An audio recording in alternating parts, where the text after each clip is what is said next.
This is reporter Patrick Cassidy with the Cape Cod Times. With all the talk of sharks off the coast of Chatham recently, we decided to take a trip to get a feel for what else is out there. On July 11th, we left Saquatucket Harbor and Harwichport.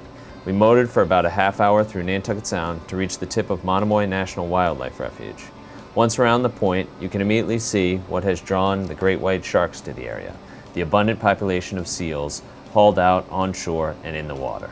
We're out just off Monomoy Island near Chatham, near an area that researchers have been spotting and tagging great white sharks. The seal population is obviously growing in the area, and here off to our port side here is a group of seals. There are several groups down the beach here, and this is what's attracting sharks to this area. And again, we're out here.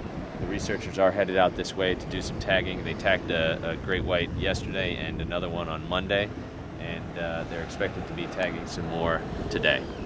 State researchers on board the Easy Does It with Cape Cod shark hunters have been tagging sharks in this area for the last couple of years so they can better understand the sharks' behaviors. Captain Billy Chapralis takes state researchers out and uses his harpoon skills to attach acoustic and GPS tags to the large fish. Besides Chapralis' sharp eyes on board, they also have a spotter plane high above guiding them to the sharks. During our trip, we met up with some brave souls who said they have come every year to see the seals.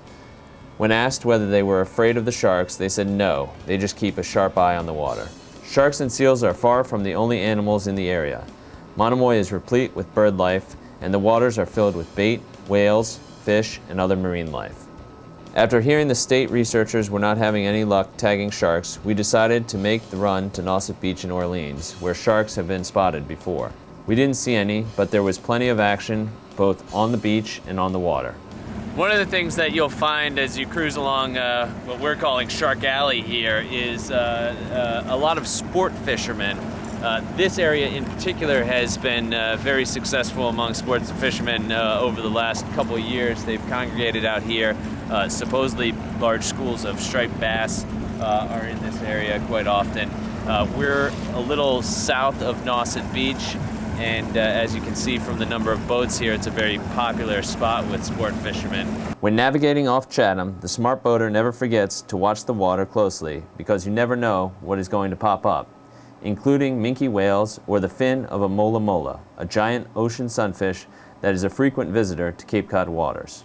After a day on the water, the state researchers called it quits and we headed back to Saquatucket Harbor.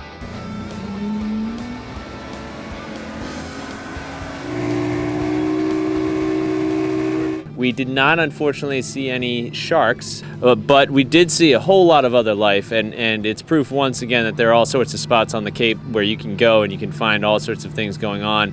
In this case, we saw cormorants, we saw terns, we saw bluefish, we saw mola mola, we saw seals, obviously seals. That's what Shark Alley is really all about, is seals. It should probably be called Seal Alley because that's what draws the great white sharks in. And again, it's an area that a lot of people don't get a chance to go out and visit. If you have a chance, it's really worth the trip, and we'll see you all out on the water.